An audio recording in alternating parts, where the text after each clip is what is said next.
Eu sou Mário Persona e essas são as respostas que eu dei aos que me perguntaram sobre a Bíblia. Você escreveu perguntando se nós não somos livres para escolher a salvação. Não. Nós não somos livres para escolher a salvação. O primeiro homem foi livre. Sim, Adão foi livre para decidir. E o que ele fez? Decidiu errado.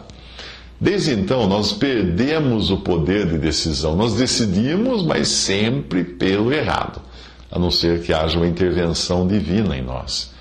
Se você crê na palavra de Deus, você vai encontrar várias passagens que mostram que não existe nada de bom no homem. Nada, nadinha.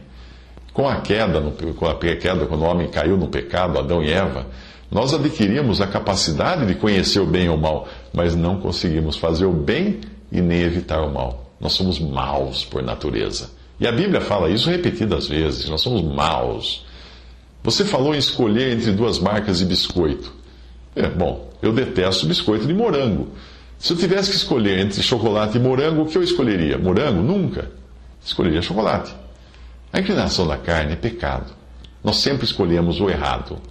Quando foi deixado para os homens escolherem, quem eles escolheram? Cristo? Não, eles escolheram Barrabás. Aí você menciona Maria, irmã de Lázaro, a respeito de quem o Senhor diz que ela escolheu a boa parte. Mas lembre-se de que Maria era uma alma nascida de novo, nascida do alto. Ela tinha uma nova vida, que é só a nova vida que anela por Deus, que deseja por Deus. Eu nem preciso dizer que é necessário nascer de novo. É o que o Senhor disse para Nicodemos. Que parte você teve no seu nascimento natural? Quando você nasceu de sua mãe, que parte você teve? Nenhuma. Outros fizeram tudo por você. O nascer nesse mundo não é algo que depende daquele que nasce. Que parte então nós temos no novo nascimento? Pense nisso. Nenhuma. Mesmo nascidos de novo, isto ainda não significa que nós conseguimos desfrutar da liberdade, do descanso de uma consciência que tem agora a certeza dos seus pecados perdoados. Leia Romanos 7. Eu acredito que Romanos 7 é um homem nascido de novo, mas que ainda não está totalmente liberto. Ele já tem um bom desejo, mas ele não tem o poder de efetuar esse bom desejo. A Bíblia deixa claro que todos pecaram e estão condenados já na sua condição natural. Não há um justo nem sequer um, porque todos pecaram e destituídos estão da glória de Deus. Fala Romanos 3:3 e Romanos 3:23. Você fala como um incrédulo que pensa estar em um meio termo diante de duas opções. Em que condição está aquele que escolhe terreno neutro? Como um pecador pode estar em terreno neutro se ele já está condenado em função do pecado original? A única escolha que ele pode ter é a salvação. Mas o problema é que de nós mesmos nós não escolhemos. Lembra da história do biscoito de morango? Eu não gosto de biscoito de morango, eu jamais escolheria o de morango se eu tivesse um de morango de chocolate. Por quê? Pois é. Você já deve ter lido que nós somos inimigos de Deus por natureza. Não há quem busque a Deus, diz em Romanos. Você alega que Deus seria injusto, porque a ideia da eleição automaticamente destinaria alguns dos filhos de Deus à condenação, enquanto privilegiaria outros. Mas a Bíblia diz, ele morreu por todos, 2 Coríntios 5,15. Portanto, Deus fez provisão para salvar todos os homens, porém a salvação é apenas para todo aquele que nele crê, João 3,16. Apesar do sacrifício de Cristo servir para tirar o pecado do mundo, no que se refere aos pecados individuais, ele tomou sobre si os pecados de muitos homens, Isaías 53:12. Portanto, ele morreu por todos, mas ele não levou sobre si os pecados de todos, mas só de muitos. A questão que você colocou de Deus destinar alguns dos seus filhos à perdição não é bem assim não. Não é bem assim não. No estado natural, os homens todos não são filhos de Deus. A Bíblia diz em João 1,12 que todos aqueles que o receberam, os que creem no seu nome, Deus deu-lhes o poder de se tornarem filhos de Deus, os quais não nasceram do sangue, nem da vontade da carne, nem da vontade do homem, mas sim de Deus. Portanto, os homens nascem, mas não são filhos de Deus, só os que creem em Cristo.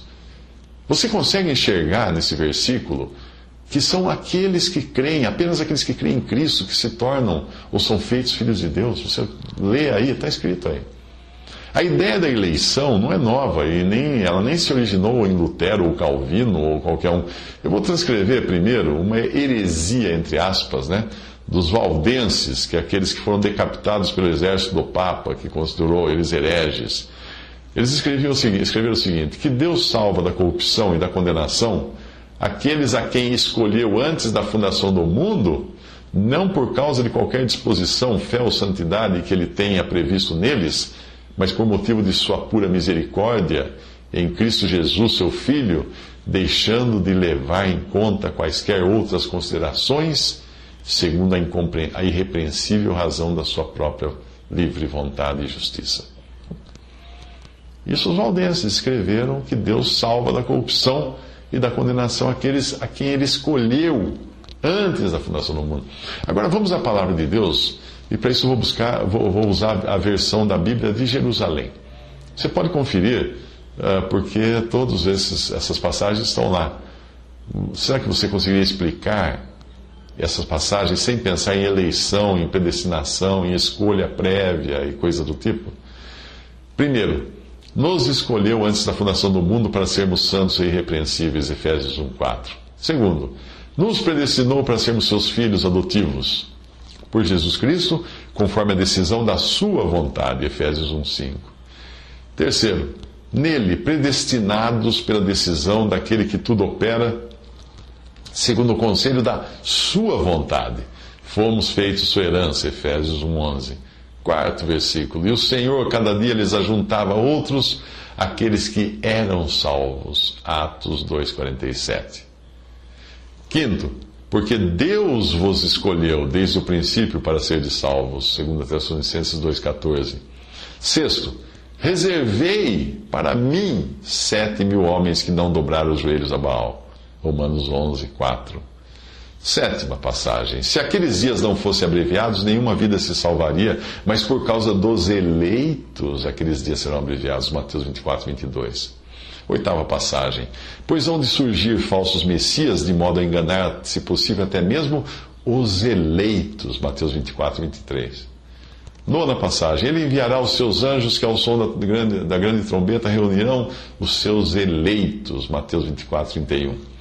Décima passagem, Deus não faria justiça a seus eleitos, que clamam a ele dia e noite, mesmo que os faça esperar, Lucas 18:7. 11ª passagem, portanto, como eleitos de Deus, santos e amados, Colossenses 3:12.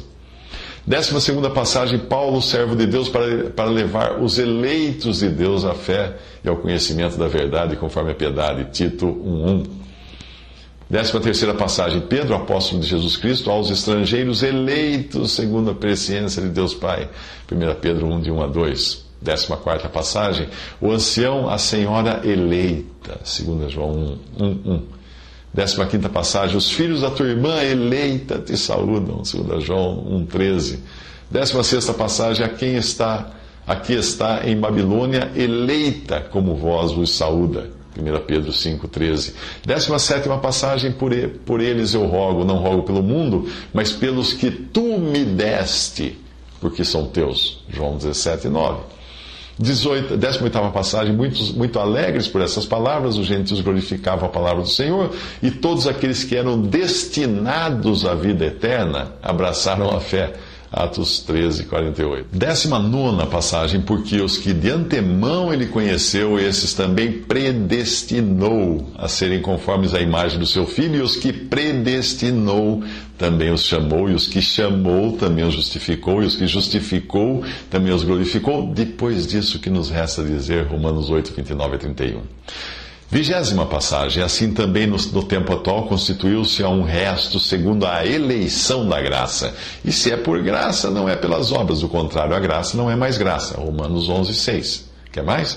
21ª passagem, quando não haviam nascido e nada tinham feito de bem ou de mal, a fim de que ficasse firme a liberdade da escolha de Deus, dependendo não das obras, mas daquele que chama, foi-lhe dito, o maior servirá ao menor. Romanos 9:16. Outra, 22ª, aquilo que tanto aspira Israel não conseguiu, conseguiram-no, porém, os escolhidos. Romanos 11:7. 23ª passagem, mas o que é loucura no mundo, Deus os escolheu O que é fraqueza no mundo, Deus o escolheu. O que é vil e desprezado, Deus escolheu, a fim de que nenhuma criatura se possa vangloriar diante de Deus. 1 Coríntios 1, 27. 24ª passagem, portanto, não nos destinou Deus para a ira, mas sim para alcançarmos a salvação. Isso está em 1 Tessalonicenses 5,9. 25ª passagem, mais exatamente, quem és tu, homem, para discutires com Deus? Vai acaso a obra dizer ao artífice, por que me fizeste assim? O oleiro não pode formar da sua massa, seja um utensílio para uso nobre, seja um outro para uso vil? Romanos 9, 20 a 21. 26ª passagem, farei misericórdia a quem eu fizer misericórdia, e terei piedade de quem eu tiver piedade, Deus diz em Romanos 9,14. Bom, eu creio que para um bom entendedor, 26 versículos bastam. Para um homem de fé que não duvida da palavra de Deus, bastaria um apenas. Eu espero sinceramente não ter desperdiçado meu tempo com alguém que esteja tão hermético à palavra de Deus. Os versículos que eu citei dispensam a explicação, mas eu gostaria de saber o que você pensa deles. Eu não vou incluir comentários. Medite em cada um deles, em oração. Todos eles, exceto um da Bíblia, versão Ave Maria, todos eles foram tirados da Bíblia de Jerusalém, que você endossa, que você considera uma boa tradução.